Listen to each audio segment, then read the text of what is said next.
The wind howled across the dry plains as Sarah Collins hurried back toward her small wooden house on the edge of the frontier. The sun was sinking behind the hills, painting the sky deep red. Life on the frontier was never easy, especially for a woman living alone. Since her husband died 2 years earlier, Sarah had learned to survive by herself, growing crops, tending animals, and keeping a rifle close. That evening, as she approached a narrow trail near the creek, she heard something strange. A low groan. Sarah froze. The sound came again, weak but painful. She carefully stepped through the tall grass until she saw him. A man lay half hidden in the dirt. His clothes were torn, his shoulder soaked with blood, and an arrow shaft was broken near his arm. His long dark hair and the markings on his face told Sarah immediately who he was. A Comanche warrior. Her heart began to pound. Just an hour earlier, she had seen a group of armed men riding across the valley, local ranchers and hunters. A posse. They had been tracking someone. They must have been hunting him. Sarah looked around nervously. If those men came back and found her helping him, they would accuse her of betrayal. Maybe worse.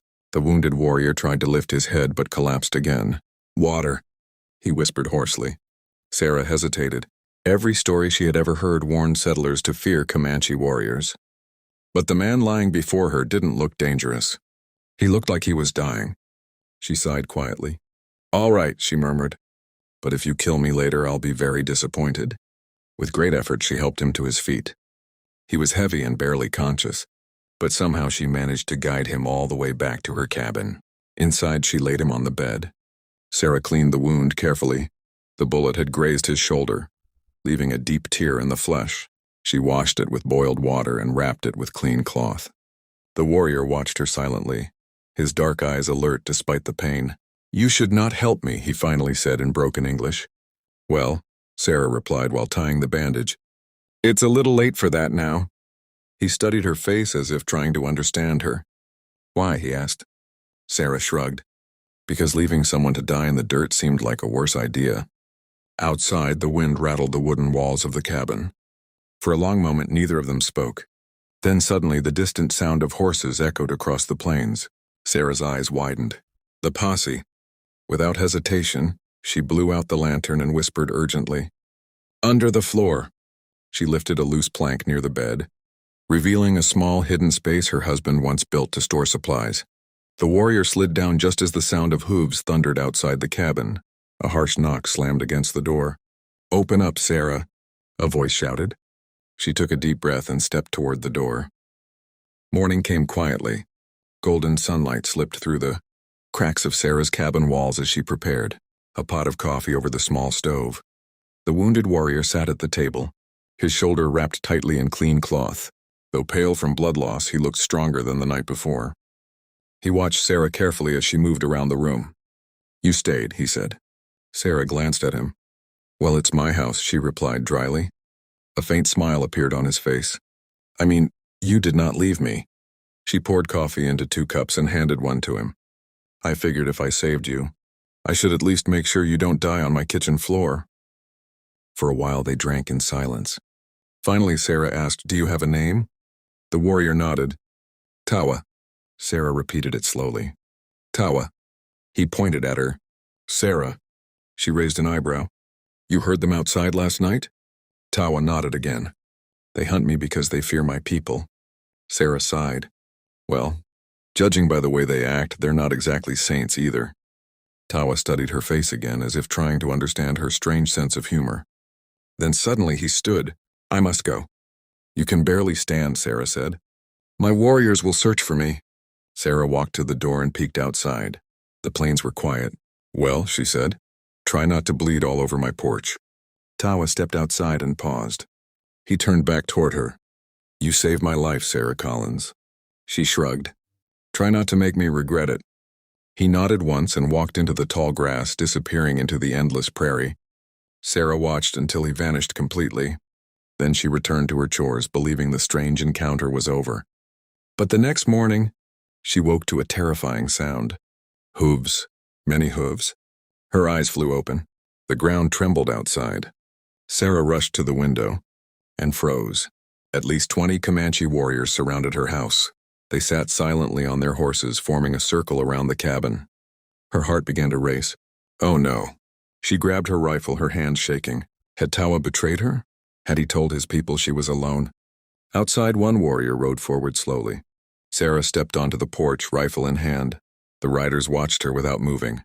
Then suddenly the warrior in front lifted his hand. The others stepped aside. And from the middle of the group, Tawa rode forward. His shoulder was bandaged, but he sat tall and strong on his horse. Sarah lowered the rifle slightly. "You could have warned me," she muttered. Tawa stopped in front of her porch. His warriors watched silently. Then something unexpected happened. Tawa dismounted. He walked toward Sarah and bowed his head slightly. In Comanche tradition, it was a gesture of deep respect. "My people have come," he said, "to honor the woman who saved my life." Sarah blinked in surprise. "Oh." Behind him, the warriors slowly dismounted. None of them looked hostile. Instead, they placed their weapons down on the ground. Sarah let out. Tawa's warning proved true sooner than anyone expected. By late afternoon, dust clouds appeared along the distant ridge. Sarah stood on her porch beside Tawa as the Comanche warriors quietly prepared themselves. They moved with calm precision, checking their horses and weapons. Through the spyglass Sarah kept in the house, she counted them. Nearly 30 riders. The posse had grown. "Looks like your friends brought reinforcements," she said nervously. Tawa remained calm. "They come for revenge," he said. "But today they will find something different." Sarah looked at him. "And what exactly is that?" He glanced at her with a faint smile. "Unity." The riders approached quickly, their horses thundering across the plains. When they finally stopped near the cabin, their leader, the same man from the night before, stared in shock at the group of warriors surrounding Sarah's home. His expression darkened. "Well now," he said loudly. "Seems you picked a side, Sarah." Sarah crossed her arms. "No," she replied firmly. "I picked humanity." Some of the men laughed mockingly. The leader spat into the dirt again. "That savage killed one of ours." Tawa stepped forward slowly. His warriors remained silent behind him. "He attacked me first," Tawa said calmly. "I defended myself." The man sneered.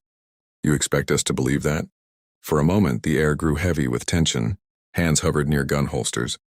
Horses shifted nervously. Sarah's heart pounded. One wrong move could start a massacre. Then she suddenly stepped forward between both sides. "Enough!" she shouted. Everyone froze. "You men rode out here ready to kill," she said sharply.